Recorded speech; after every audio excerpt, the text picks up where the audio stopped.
বউ খুঁজে তাই ওষুধ না পার ওষুধ। হ্যালো গাইস, এই যে দেখতে পাচ্ছেন এই বয়স্ক মানুষটা, এটা হচ্ছে আমাদের দাদি শাশুড়ি হয়। দেখেন এই বয়স কত জানেন, 100 বছর বয়স। আর এই 100 বছর বয়সে দেখেন এখনো হাঁটে বেড়াচ্ছে, খালি একটা লাঠি নিচে, চোখেও পড়ে খুব সুন্দর। আমার শরীরের সাথে দেখা গেছে না, কানেও ভালো পড়ে, চোখেও ভালো পড়ে। তো হচ্ছে এখন কার কাছে থাকেন? কে দেয়? আর আপনি খাওয়া দাওয়া কে দেয়? হ্যাঁ, কানে পড়ে না।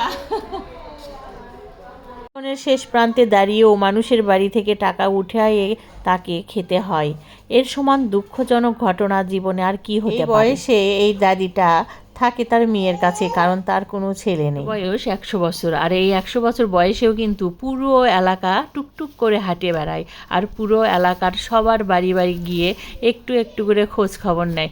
এই যেমন আমাদের বাড়িতেই হাঁটতে হাঁটতে চলে এসেছে। দোয়া করি উনি যেন আরও অনেক অনেক বছর বাঁচে, কারণ এই বয়সের মানুষ আর দেখাই যায় না। 100 বছর তো দূরের কথা, আমরা যে কতদিন বাঁচবো আমরা সেই গ্যারান্টিও দিতে পারি না, কারণ এখন কিন্তু মানুষের গড় আয়ু অনেক। দাদি এসে বলতেছে আমার মাথায় তেল নেই, তো আমি ভাবলাম যে দাদির মাথায় একটু তেল দিয়ে দিই, তাই তেল নিয়ে এসে দাদির মাথায় আমি দিয়ে দিচ্ছি। আর আমি বলতেছি আল্লাহ, চুলগুলো একদম কেটে ছোট ছোট করে দিচ্ছে। চুলগুলো কেটে দেওয়ার কারণ কি জানেন, সে যত্ন করতে পারে না।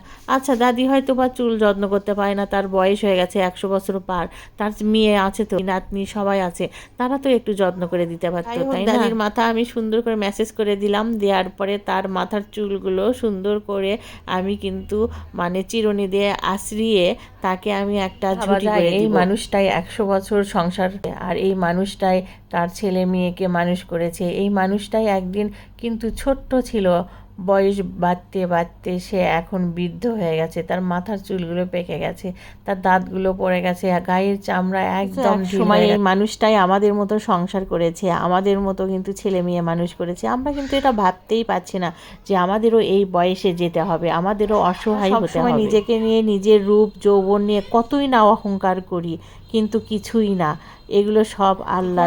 মাথা আশ্রিয়ে ঝুঁটি করে দেওয়ার পরই দাদি এত সুন্দর একটা হাসি দিল, আলহামদুলিল্লাহ, আমার অনেক ভালো লাগছে। এই হাসিটা কিন্তু কোটি টাকা দিয়েও কিনতে পাওয়া যাবে না। ভালোবাসা কিন্তু মন থেকে আসে, আসলে ভালোবাসা কিন্তু অন্তর থেকে আসে। ভালোবাসা কিন্তু কখনোই মানে টাকা দিয়ে কিনতে পাওয়া যায় না। আর দাদির আসলে কিন্তু আমি দেখলাম যে অনেকগুলো টাকা বাঁধাতে, আমি বলতেছি দাদি আপনার আসলে এতগুলো টাকা বাঁধা, আমি ইফতারি করবো নি। দাদি হাসতে হাসতে বলতেছে তুমি নিবা, নাও, সমস্যা কি?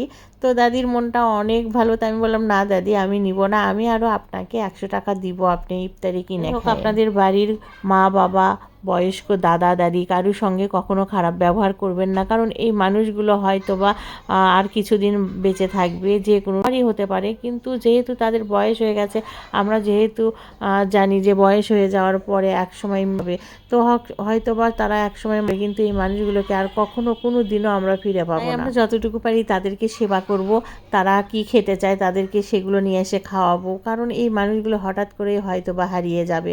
আর দেখতেই পাচ্ছেন আমার মেয়েকে কিন্তু দাদির কোলে দিয়ে দিয়েছি, হয়তো বা একদিন দাদিও এই রকমই ছিল, ছোট্ট শিশু তার মায়ের কোলে। তো সবাই ভালো থাকবেন, আল্লাহ হাফেজ।